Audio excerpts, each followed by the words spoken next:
In the scorched lands of New Mexico, where the sun punished without mercy and the wind whispered secrets of pain, there existed a hell no soul should ever know. Don Ricardo Vasquez's estate rose like a fortress of cruelty, and deep within its darkest recesses lived Isabella Morales, a 28-year-old woman whose only crime had been being born in silence. Isabella awoke before dawn, as always. Her trembling hands touched the cold stones of the stable where she slept on damp, filthy straw. 10 years, 10 long, brutal years had passed since Don Ricardo had bought her from her desperate family for a handful of coins. "She's perfect," he had said with a devilish grin. "She can't scream for help. No one will ever hear her." The first rays of morning light slipped through the cracks of rotted wood as Isabella stood up, her every movement pained. Her thin body bore the marks of years of abuse, scars on her arms, bruises that never healed, and hands that had once been soft but were now as rough as old leather from relentless labor. Doña Mercedes, Don Ricardo's wife, appeared at the stable door, brandishing her favorite whip. Her eyes gleamed with the kind of cruelty only found in those who take pleasure in the suffering of others. She barked orders that Isabella read on her lips with dread. "Get up, mute. We have important guests today, and everything must be perfect." Isabella ran barefoot toward the main house, her feet bleeding on the scorching stones. 16 hours of work awaited, cleaning, cooking, serving, and enduring constant humiliation.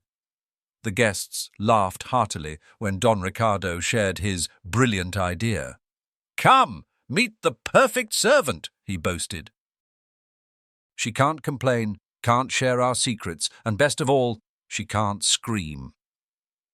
Throughout the day, Isabella studied the faces of the wealthy men visiting the estate. She saw in their eyes the same malice as in her master's. To them, she was nothing more than a possession, less than human. When she served their meals, some of them touched her in repulsive ways, knowing she couldn't defend herself or call for help. At nightfall, as the guests grew drunk on tequila and their laughter echoed through the estate, Isabella silently prayed that the day would end without further pain. But fate had other plans. Carlos Vasquez, the eldest son at 25, had inherited his parents' cruelty 1,000-fold. That night, with alcohol and lust clouding his bloodshot eyes, he followed Isabella into the stable. His intentions were unmistakably vile. "No one's going to hear you, sweetheart," he slurred in her ear, trapping her against the wooden wall. "Struggle all you want, but you can't scream." Terror surged through Isabella's veins like fire. Carlos moved closer, his filthy hands reaching for her. In that moment of absolute desperation, something snapped inside her. No more. She couldn't survive another day in this hell. With a strength she didn't know she possessed, Isabella shoved Carlos with all her might. Drunk and caught off guard, he stumbled and fell against a water barrel, hitting his head. He wasn't dead, but he'd be unconscious for a while. Isabella knew the punishment awaiting her once he woke would be worse than death. Without thinking twice, she fled into the dark desert night. Her bleeding feet carried her far from the estate, into the unknown, toward a freedom that might very well cost her life. The desert wind lashed at her face as she ran with no direction. She had no water, no food, no idea where she was going, but anything was better than returning to that hell. The stars bore silent witness to her desperate escape as tears streamed down her cheeks. After hours of running, her legs could no longer carry her. The desert night was merciless, and she was a fragile woman against the vast, pitiless wilderness. She collapsed beside a towering cactus, gasping for breath. Perhaps she would die here, but at least she would die free. Then she saw lights in the distance. But what awaited her in the darkness of the desert? Salvation, or a death even more terrible than the one she had left behind? The lights Isabella had seen in the distance did not belong to any town.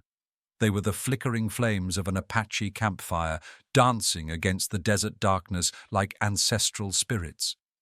For her, exhausted and on the brink of collapse, those lights were the only glimmer of hope in an ocean of despair. Tasa, a 32-year-old Apache warrior, sat silently beside the sacred fire, meditating on the loss of his wife, who had died 2 years earlier. His sun-darkened muscles gleamed in the firelight, and his long black hair cascaded like waterfalls over his broad shoulders. A scar crossed his left cheek, a souvenir from a battle that had nearly cost him his life while defending his people. His children, Miko, age 9, and little Anna, 6, slept peacefully inside the family tent. Anna was not his biological daughter, but a girl he had adopted after her parents were killed in a raid by Mexican soldiers. Tasa had sworn to protect her as if she were his own blood.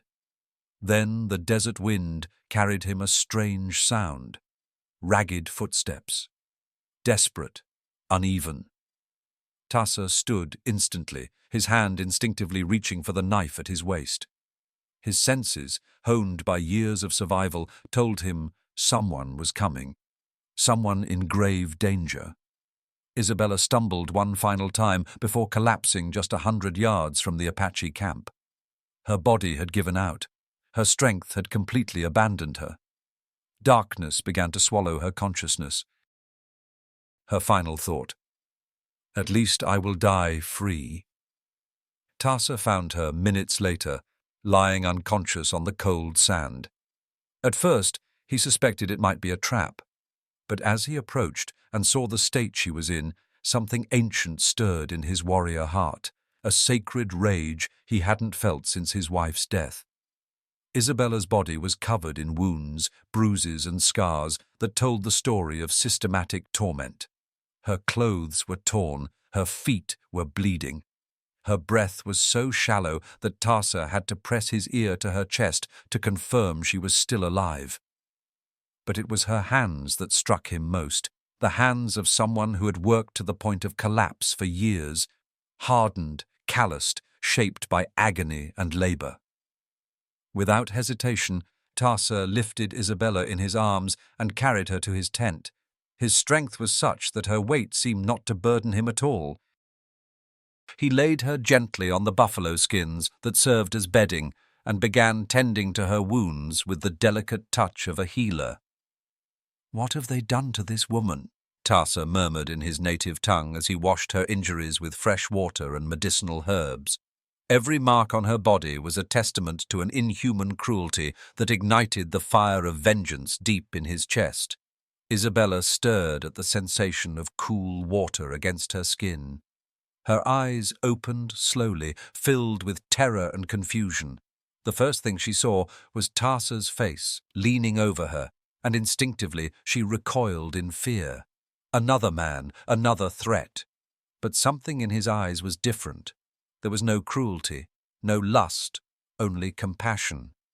Compassion, something Isabella hadn't seen in over a decade. Tasa raised his hands slowly, showing her his open palms in a sign of peace. Then he spoke in basic Spanish, a language he had learned for trading. "No fear. I help." Isabella tried to sit up, but the pain kept her flat on the bed. Tasa continued to treat her wounds with a gentleness she had forgotten the world could offer. For the first time in 10 years, someone touched her with no intention of hurting her. As he worked, Isabella studied every detail of his face. His features were noble, etched by years of sun and wind, but also carved by a deep sadness that mirrored her own. It was clear this man, too, had endured terrible loss. The children stirred from the movement inside the tent. Miko, at 9, was the spitting image of his father. Jet black hair, sharp, intelligent eyes, and the proud posture of an Apache warrior. Anna, with her sweet 6-year-old face, peeked timidly from behind her brother. Both children looked at Isabella with wide eyes filled with a mix of curiosity and compassion. Even at their young age, they could sense that this woman had suffered deeply. Anna stepped forward slowly. With the innocence only children possess, she reached out her tiny hand and gently touched Isabella's wounded arm. Isabella felt something she hadn't known in years: tenderness. A single tear rolled down her cheek as she looked at the small Apache girl, offering comfort with nothing asked in return. Tarsa finished treating the worst of her injuries and sat a respectful distance away. He knew this woman had been deeply traumatized and didn't want to startle her with his presence. But in his heart, a vow was already forming. Whoever had done this to her would pay in blood. At dawn, as the first rays of sunlight began to warm the Apache tent, Isabella was still awake, watching the strange family that had offered her refuge. For the first time in a decade, she felt something resembling safety, but that fragile peace was shattered by the sound of hooves thundering toward the Apache camp. Tarsa stood instantly, his warrior instinct alerting him to imminent danger.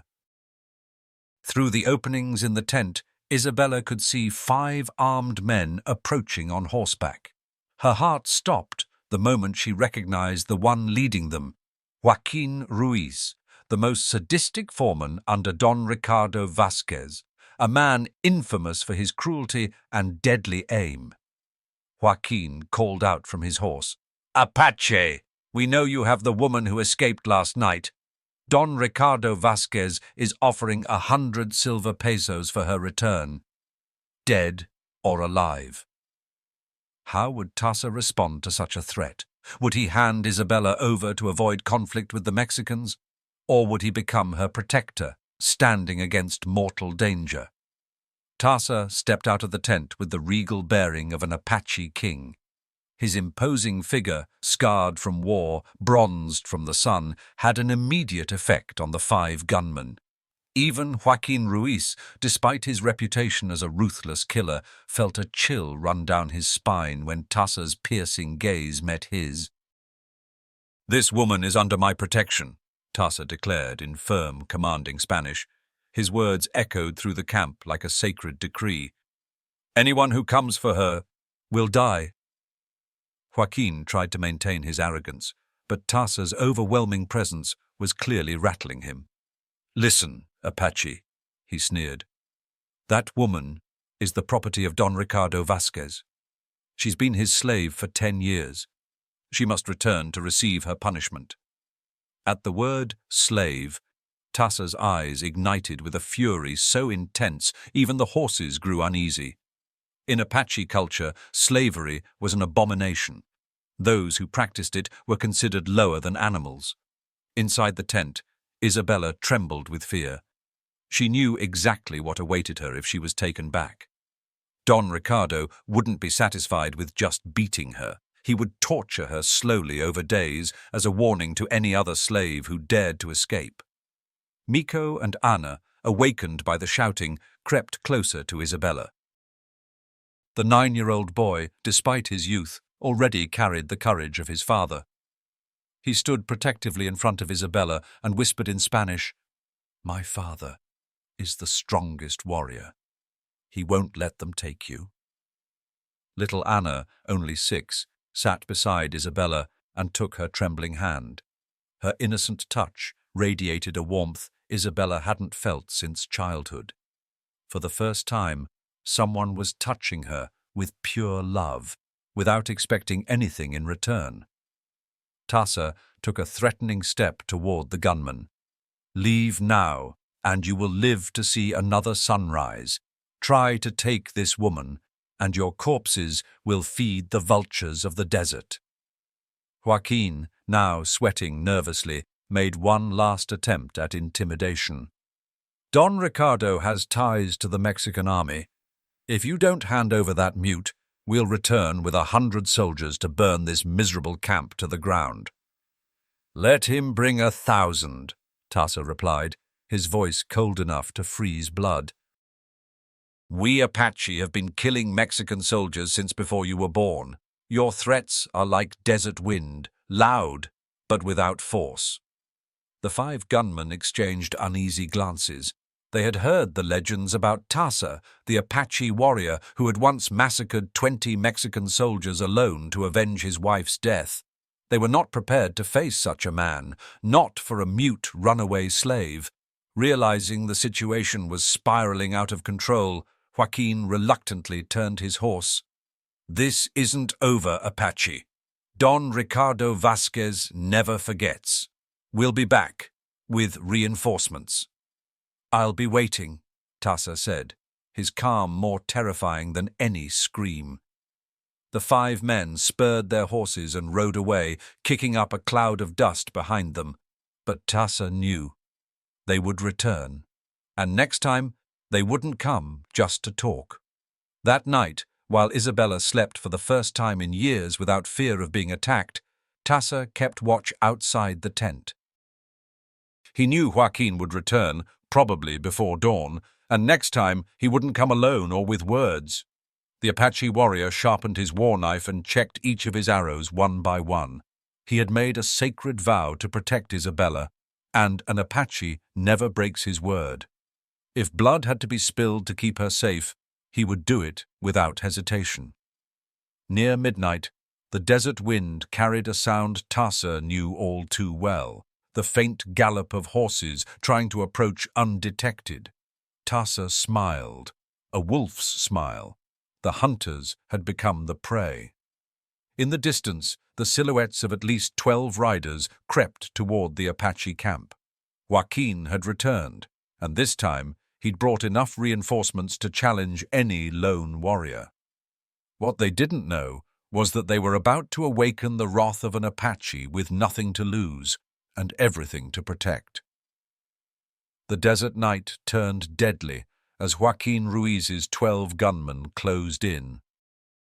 They believed the element of surprise was on their side, but they didn't know Tasa, the Apache warrior, had sensed them miles away. Silently, he woke Miko with a touch on the shoulder. "Son," he whispered in Apache, "take Anna and Isabella to the sacred cave behind the canyon. Don't come out until I come for you." Miko, despite being only 9, understood the gravity of the moment. He had grown up knowing that someday he would have to protect his family like his father. Without a sound, he woke Anna and Isabella, gesturing for them to follow. Isabella immediately rose when she saw the urgency in the boy's eyes. Her instincts, sharpened by years of survival, told her danger had returned. Anna, though still sleepy, obeyed without question when Miko took her hand. Tasa watched as his son led the 2 most important people in his world toward safety. Pride swelled in his chest, but so did a deadly resolve. No one, absolutely no one, would touch his family. The 12 gunmen split into 3 groups to surround the camp. Joaquin had learned from his previous mistake. This time, he brought professionals, seasoned killers who had hunted Apaches before. They thought a lone warrior, no matter how legendary, could not stand against 12 rifles. They were fatally wrong. Tasa moved like a shadow, deadly and silent in the pre-dawn darkness. His first target was the eastern group.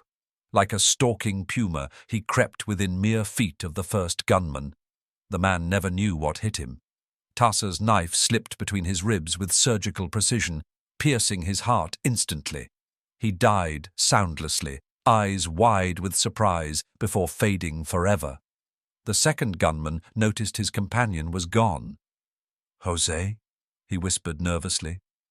His answer came in the form of an Apache arrow piercing his throat, silencing his final breath. Back in the center, Joaquin and 4 others began to sense something was wrong. "No signals from the flanks," he murmured, gripping his rifle with sweaty hands. "Something's not right." Then it came, the chilling war cry of Tasa, slicing through the dawn like the roar of 1,000 demons. The sound froze blood and made even the bravest men tremble. It was the last sound many enemies of his tribe had ever heard. Tasa appeared from the shadows like a vengeful spirit.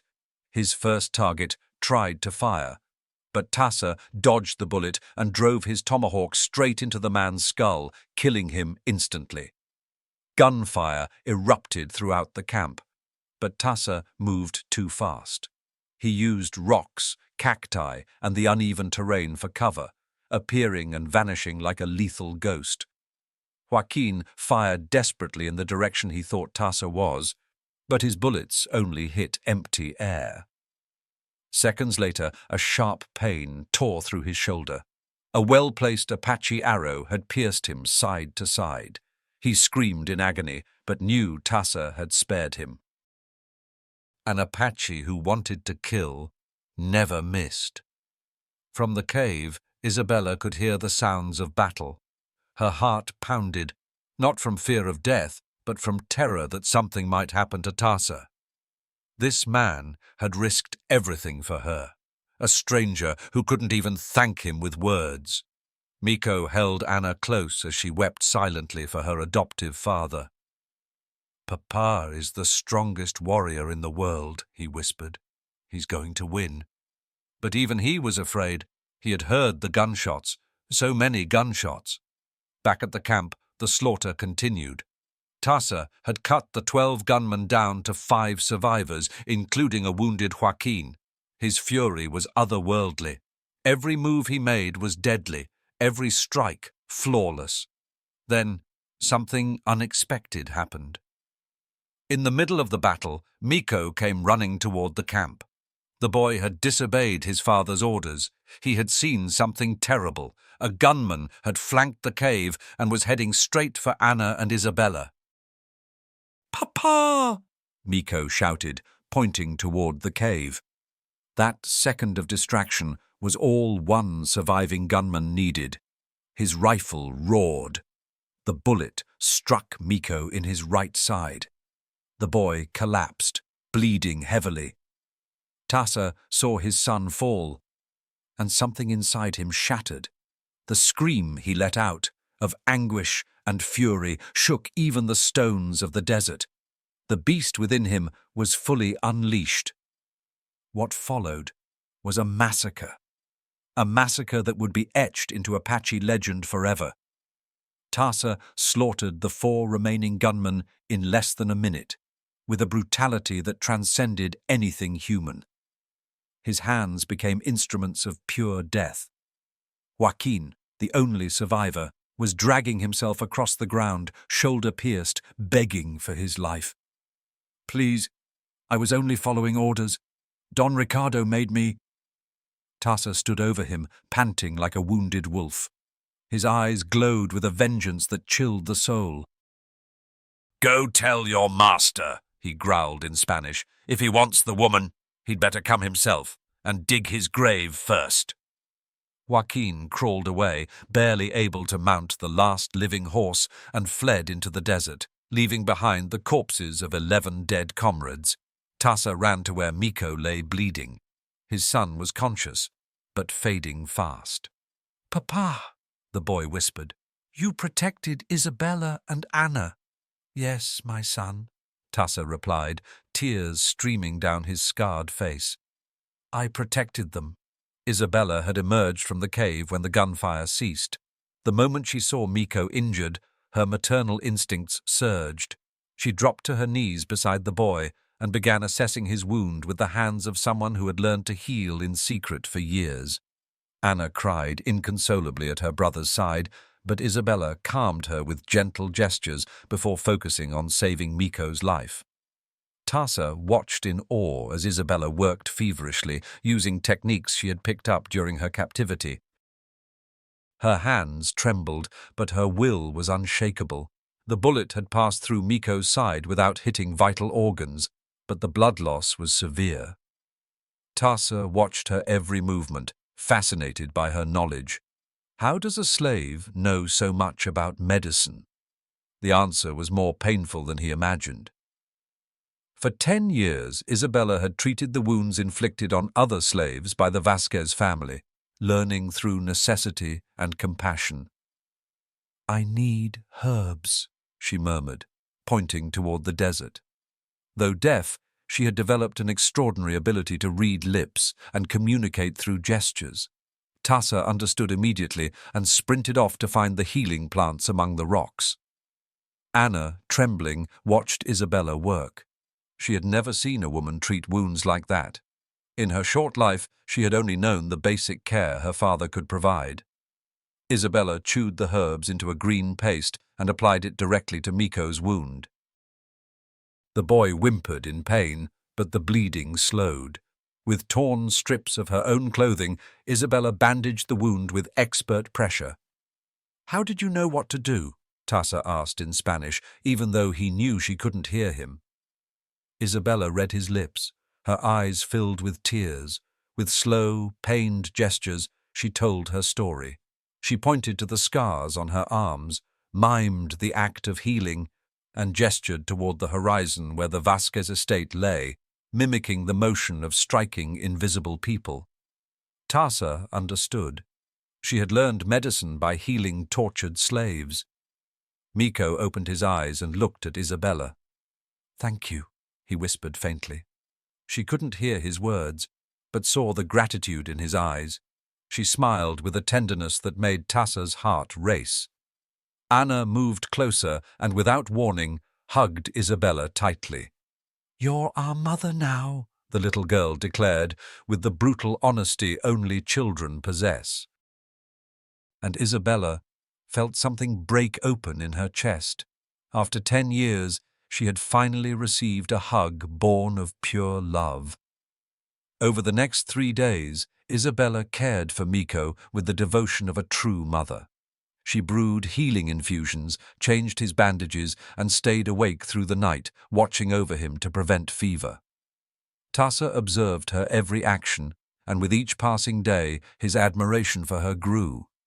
At night, when Miko slept peacefully, Tassa and Isabella sat beside the fire, unable to speak with words, but slowly creating a shared language through glances, gestures, and acts of quiet kindness. He brought her food. She treated his minor battle wounds. Anna had officially decided that Isabella was now her mother and refused to leave her side. The little girl taught her Apache words through signs and repetition. Though Isabella could not pronounce them, she understood them deeply. By the 4th day, Miko was strong enough to sit up without pain. "Papa," he said to Tassa, "Isabella is the best healer in the world. We should ask her to stay with us forever." Tassa smiled at his son's innocence, but in his heart he wished for the same thing.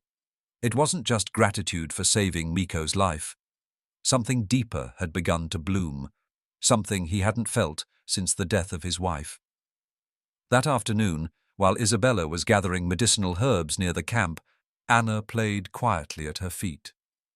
Suddenly, they both heard the sound of galloping horses, fast and close. Isabella looked up, and her blood ran cold. Don Ricardo Vasquez was riding straight toward them. And he wasn't alone. He had brought 10 of his most ruthless men. Worst of all, he had snatched Anna while Isabella had been distracted picking plants. The 55-year-old landowner dismounted with a vile smile. A thick man with a grey moustache and small, malicious eyes, his fine clothing was a grotesque contrast to the cruelty that seeped from his very skin. "Well, look what we found," he called out, while one of his men held Anna, who was sobbing in terror. "A lost little Apache girl. What a coincidence finding her so close to my runaway slave." Isabella felt her world collapse. Anna, the sweet child she had come to love like her own daughter, was in the hands of a monster. Tears welled in Isabella's eyes as she saw the horror on the girl's face. "Listen closely, mute demon," Don Ricardo sneered with venom. "You have exactly 1 hour to report to my hacienda, or this little Apache girl will get to know the same torment you've endured for 10 years. One of the gunmen pressed a knife against Anna's delicate throat. The little girl screamed, "Isabella, don't go! Papa will save us!" But Isabella knew Tassa was out hunting, miles away, and wouldn't return until nightfall. By then, Anna would be dead. Or worse. The most impossible choice of Isabella's life stood before her. Don Ricardo mounted his horse once again, holding the reins of the one that carried Anna, bound and crying. 1 hour, mute. If you don't come, the girl pays for your disobedience, and then we'll go for the Apache and his crippled son. The 10 riders galloped away, taking Anna with them, her little arms outstretched toward Isabella, screaming her name in despair. Isabella stood alone in the desert, facing the most terrible decision of her existence. She could run and save her own life, or return voluntarily to hell, to save the child she had come to love as her own. Her hands trembled as they brushed the medicinal herbs she had gathered for Miko. She thought of Tasa, of the gentleness he had shown her, of the first true family she'd had in 10 years. But then she remembered Anna's terrified eyes, her little arms reaching for help, and her resolve hardened, like stone forged in desert fire. Isabella began to walk toward the Vasquez hacienda. She knew it was most likely a walk toward death, but she couldn't live knowing Anna would suffer because of her. Each step brought her closer to the hell she had once escaped. But the image of Anna crying for help was burned into her soul like a brand. The midday sun scorched without pity, but Isabella didn't feel the heat. Her mind was focused on one thing, saving the little girl who, in just a few days, had become the daughter she never got to have. Meanwhile, back at the Apache camp, Tasa returned from his hunt to find the greatest horror of his life. Miko was awake and crying inconsolably. "Papa! They took Anna!" Isabella went after them to save her. Tasa's world shattered in that instant. The 2 people he had come to love most since his wife's death were now in the hands of his cruelest enemy. His roar of pain and rage echoed across the desert, sending even the animals into hiding. "How long ago did they leave?" he asked, his hands trembling with fury as he checked his weapons. "Almost an hour, Papa." Isabella walked toward the bad man's house. "I wanted to follow her, but I still can't walk well." Tasa kissed his injured son on the forehead. "Stay here. Hide if anyone comes. I'll bring back your sister and Isabella, or I'll die trying." The Apache warrior rode like he had never ridden before, his heart beating with the rhythm of his galloping horse. But he knew it was already too late to intercept Isabella before she reached the hacienda. At the gates of the Vasquez hacienda, Isabella arrived exactly 1 hour after the ultimatum. Don Ricardo awaited her in the central courtyard, surrounded by 20 armed men. His smile was that of a predator savoring his most prized catch. Anna was tied to a post in the center of the courtyard, tears streaming down her face. The moment she saw Isabella, she cried out desperately, "No, Isabella, you didn't have to come." "Papa will save us." Don Ricardo walked slowly toward Isabella, relishing every second of his victory. "Well, look what we have here. The mute slave has come crawling back." How touching. Doña Mercedes emerged from the main house, holding a whip Isabella knew all too well. 10 years cleaning the wounds we gave her," the woman said with a sneer. "And here she is, begging for more." Carlos Vasquez, his head still bandaged from the blow Isabella had dealt during her escape, approached, eyes gleaming with revenge. "This time, you won't hit me, Mute. This time, you'll pay for everything." Isabella kept her head high, but pointed urgently toward Anna. Through desperate gestures, she tried to communicate that she had returned in exchange for the girl's freedom. Don Ricardo laughed coldly. "You really think I'd release the Apache brat just because you came back? How naive." "She stays. So your Apache lover doesn't come rescue you." Isabella's heart shattered. She had walked back into a trap. But Don Ricardo had never intended to let Anna go. He had used the child only to lure Isabella back into captivity. "Tie her next to the girl," Don Ricardo ordered. "Tonight we'll give the town a show they'll never forget. We'll show them what happens to slaves who try to escape." They tied Isabella to the same post as Anna. The little Apache girl, with courage far beyond her years, whispered to Isabella, "My papa will come. He's the strongest warrior in the world. He'll save us." Isabella hugged Anna as best she could with her arms bound, trying to transmit strength even as terror filled her chest. She knew Tassa would come, but she also knew Don Ricardo had laid a deadly trap, with 20 men armed and ready. As the sun began to set, Don Ricardo ordered the town square to be prepared for the spectacle. The entire population was forced to attend the public punishment, a show meant to serve as a warning. Isabella would be tortured to death in front of everyone, and Anna would be sold to the highest bidder. The square filled with terrified onlookers, none of whom could do anything to stop the barbarity. Many wept silently, knowing they too could be next if they ever defied Don Ricardo. Isabella was tied to a post in the center of the square. Anna remained nearby, forced to witness the torment of the woman she had come to love as a mother. Carlos Vasquez stood ready with his mother's whip. "People," Don Ricardo shouted from a raised platform, "tonight you will see what happens to those who defy the Vasquez family. This mute will pay for every day she lived in freedom." The first lash tore across Isabella's back. She clenched her teeth, refusing to give them the satisfaction of a scream. But then she remembered. She couldn't scream even if she wanted to, and that cruel irony brought a single tear to her cheek. Anna sobbed desperately, shouting words in Apache that Isabella could not understand, but whose love she could feel. The little girl tried to break free of her bindings, but the ropes were too tight. The second lash was even worse. Isabella felt the skin of her back open like a bloody flower. The pain was indescribable. But what hurt most was seeing Anna suffer. Carlos raised the whip for a third strike. When a chilling sound pierced the night, Tassa's Apache war cry exploded like thunder across the town, echoing between buildings like a promise of death and vengeance. Don Ricardo turned pale at the unearthly roar. "Surround the square," he shouted to his men. "The Apache has come. Kill him on sight." But Tassa was not alone. He had spent the entire afternoon summoning the fiercest Apache warriors from nearby tribes.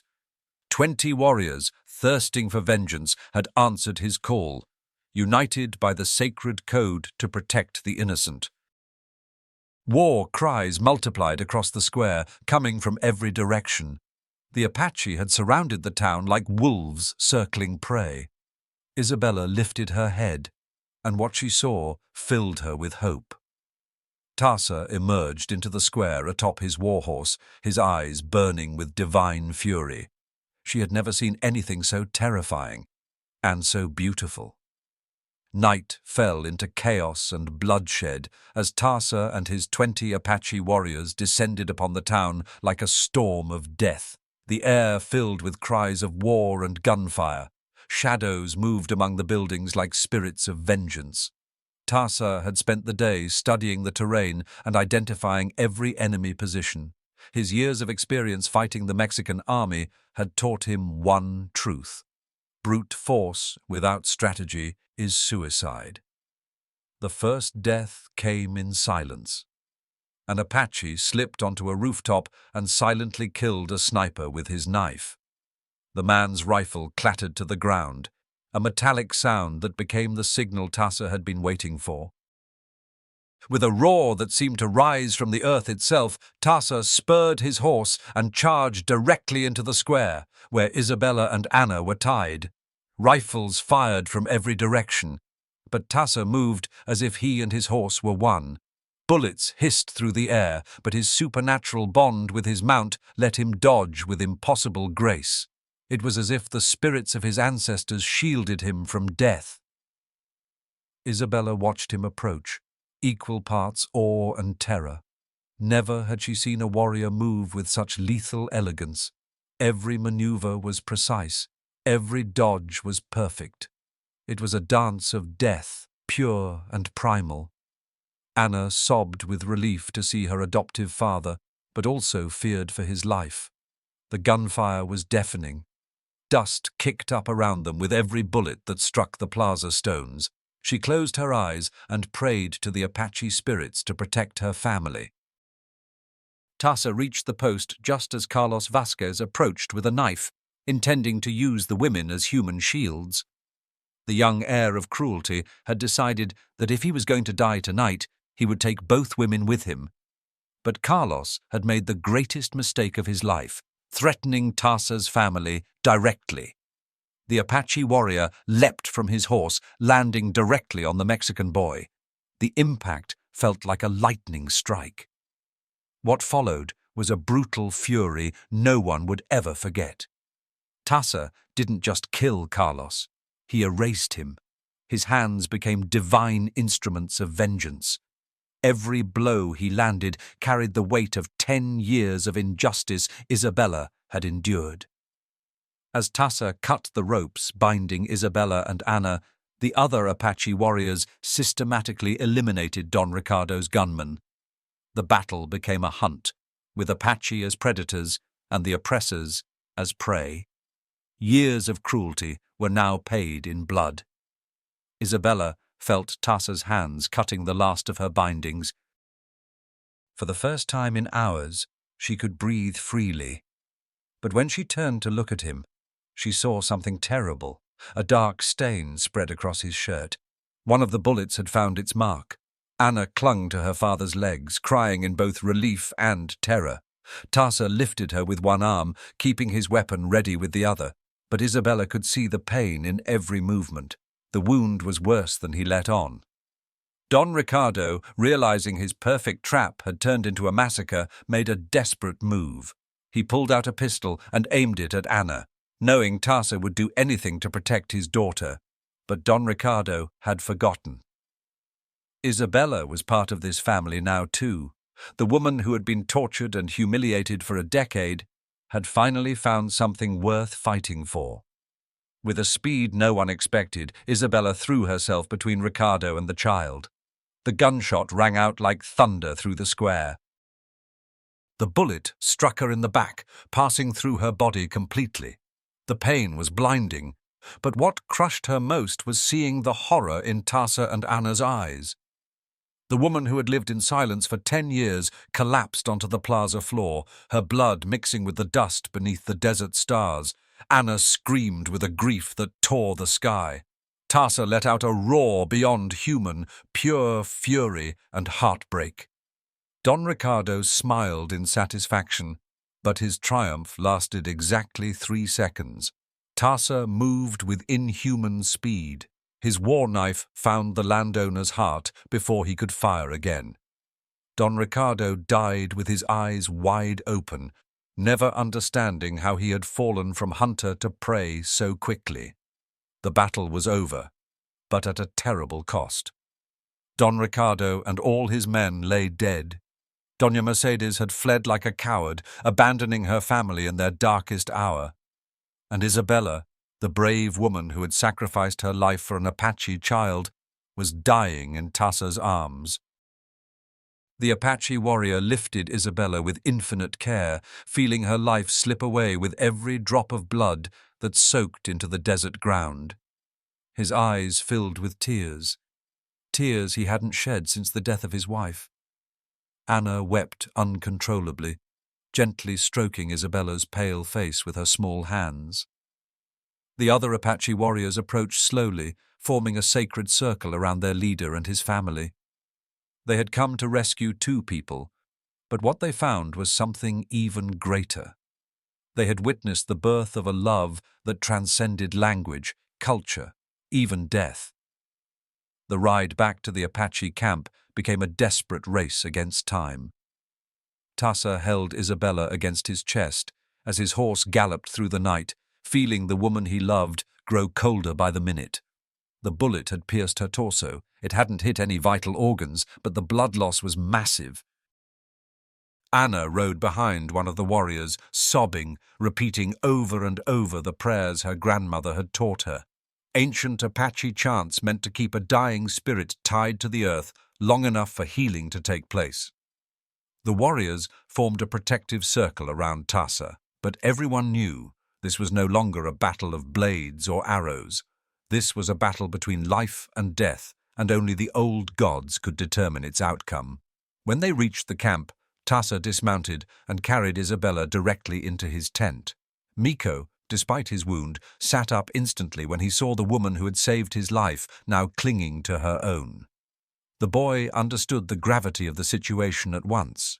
Isabella was dying. Tasa laid her on the buffalo skins and, for the first time as a warrior, felt utterly powerless. His hands, trained to kill and protect, trembled as they tried to stop the bleeding of the only woman who had ever awakened his heart since his wife's death. Then came the elder, the tribal shaman, Grey Wolf. He was over 70 years old, with white hair and eyes that had seen the mysteries of life and death. His wrinkled hands carried decades of healing knowledge that white doctors couldn't even dream of. Grey Wolf examined Isabella with ancient precision. He felt her faint pulse, checked the temperature of her skin, watched the blue creeping into her lips. His diagnosis was calm and devastating. She had, at most, an hour to live. Only a miracle could save her. Tasa knelt beside her, cradling one cold hand in his large, scarred ones. For the first time since he was a child, tears flowed freely down his face. His voice cracked as he spoke in Apache, words she could not hear, but that her soul seemed to understand. He told her about the first time he saw her in the desert, like an angelic vision sent by the spirits to heal his broken family.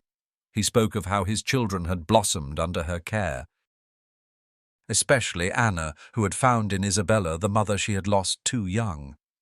He confessed that he hadn't known true love since his wife's death, but that Isabella had awakened something long buried inside him. Anna curled up next to Isabella, whispering all the things she wanted to do with her once she recovered. Ride horses together, gather wildflowers in the mountains, braid each other's hair with sacred beads. Miko limped closer and took Isabella's other hand. He remembered vividly how she had risked everything to save his life. Now it was his turn to stand vigil, to pass her the strength she had once given him. Grey Wolf prepared a powerful blend of sacred herbs, applying a thick green paste to the entry and exit wounds. But even he knew, plants alone would not win this battle. He needed to call upon something beyond the physical world. The shaman began to sing, low and reverent, songs passed down for 1,000 years, songs that connected the living to the spirit realm. Songs that called the ancestors to intervene, and something extraordinary began to happen. One by one, the other Apache warriors approached and added their voices to Grey Wolf's chant.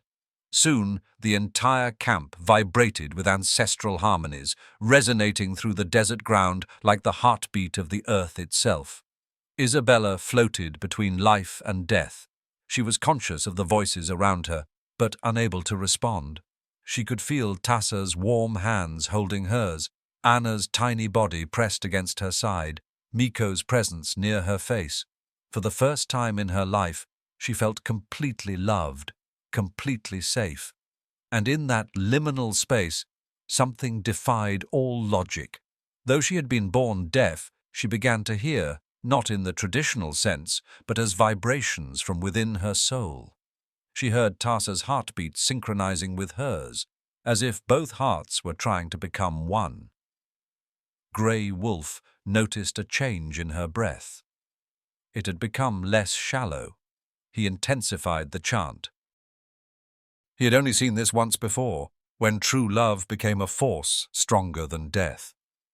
Tasa kept whispering to her in Apache, words she still couldn't understand, but her spirit did. He promised that if she returned, he would love and protect her until his last breath. He vowed that Anna and Miko would always be her children, and that she would have the home and love she had dreamed of during all those years in chains. Then, at the most critical moment, when Isabella's pulse became barely detectable, it happened. She opened her eyes, and for the first time in her life, she could hear clearly the sound that had been calling her back from the brink. Tassa's heartbeat, pounding in her ears like sacred war drums. But then, just as everyone began to hope, her breath stopped, her chest stilled, her lips turned blue, her pulse vanished. For a terrible, eternal moment, Isabella died. In the arms of the man who loved her. The silence that followed Isabella's death was more deafening than any war cry. Tassa bowed his head, as if the entire world had stopped the moment her last breath slipped from her lips. He still held her hands, but there was no warmth left in those fingers that had healed so many. Anna began to sob with a grief that cracked the soul. She clung to Isabella's motionless body, whispering through tears that they still had so many things left to do together, that she still needed a mother to grow up strong. Miko, though young, understood perfectly what death meant. He had lost his birth mother and seen warriors die in battle. But this was different. This was the loss of someone who had chosen to love him without obligation, someone who had risked everything for them. Grey Wolf watched the scene with the wisdom of someone who had witnessed thousands of deaths. But even he was shaken by the magnitude of this family's pain. In his 70 years as a shaman, he had learned one sacred truth. There are moments when the boundary between life and death can be bent, especially when true love is involved. Tassa raised his face to the starry desert sky and let out a wail that combined anguish, rage, and pure despair. It was the cry of a man who had now lost both women he had ever truly loved. A man who faced the future of raising his children in a world where love always seemed condemned to tragedy. In that moment of absolute desperation, Tassa made the most daring decision of his life.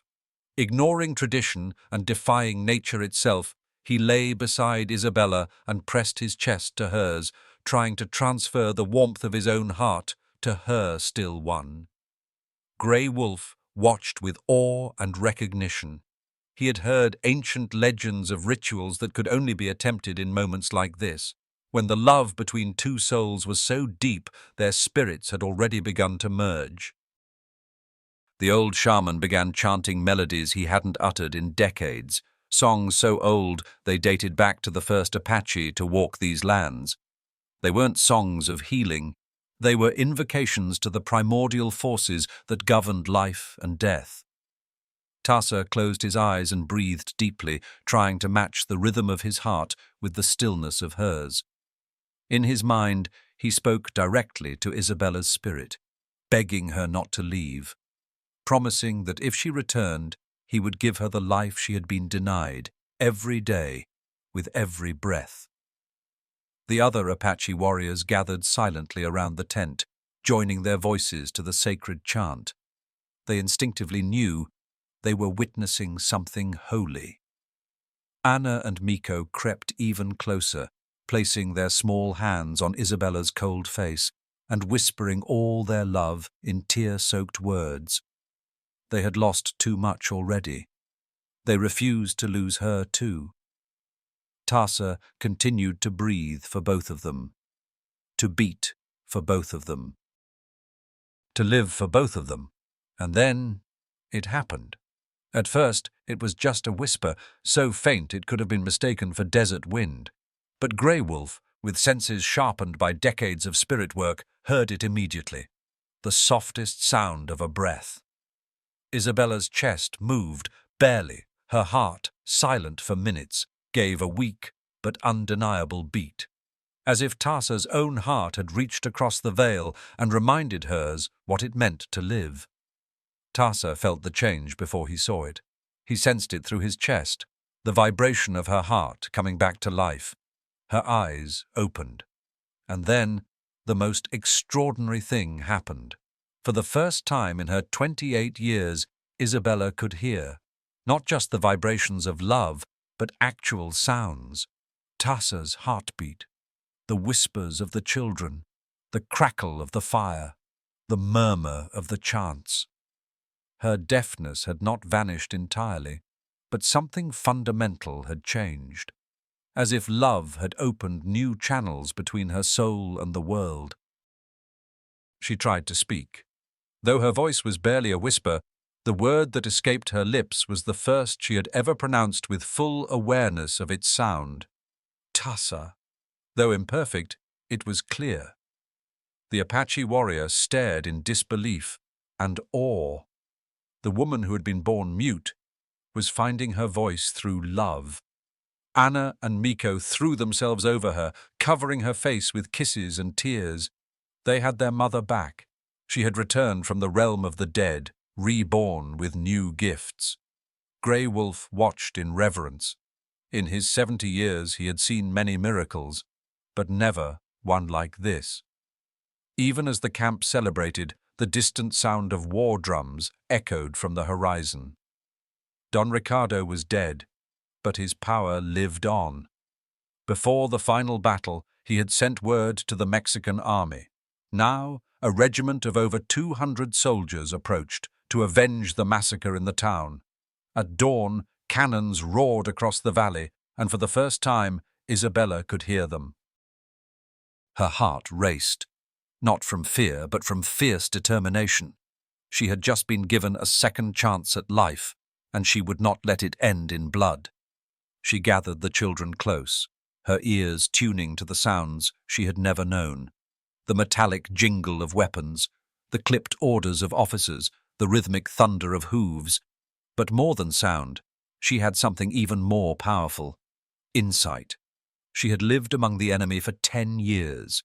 She knew their tactics, she knew their arrogance, and she knew their weaknesses. With urgency in her voice, Isabella shared everything she knew with Tassa and Grey Wolf: secret mountain passes, supply routes, psychological flaws. It was a moment no Apache had seen before. A woman, once considered broken, now standing at the center of the war council. Tassa listened, not just as a leader, but as a man who loved her. And with Isabella's knowledge, they built a strategy. What followed was one of the most brilliant military maneuvers in Apache history. Using Isabella's plan, 20 warriors outsmarted 200 soldiers, turning the terrain into their greatest weapon. The army was scattered. The Apache were victorious. And the woman who had once been voiceless had led them to freedom. 5 years later, the Apache Valley flourished in peace. Isabella, now wife to Tassa and mother of 5, woke at dawn in a home filled with laughter, purpose, and love. Miko, now 14, showed signs of becoming a leader. Anna, 11, dreamed of being a bridge between the Apache and Mexican peoples. And the 3 little ones, Joaquin, Maria, and Roberto, had been born into a world where fear no longer ruled. Isabella, once a silent slave, had become healer, warrior, mother, and legend. Every morning she prayed at her altar, 1 knife for justice, 1 bead for the day Anna called her Mama, and 1 eagle feather for the freedom to soar. And when night fell, she lay beside Tassa, listening to the heartbeat that had once called her back from the dead. She had not just survived, she had transformed.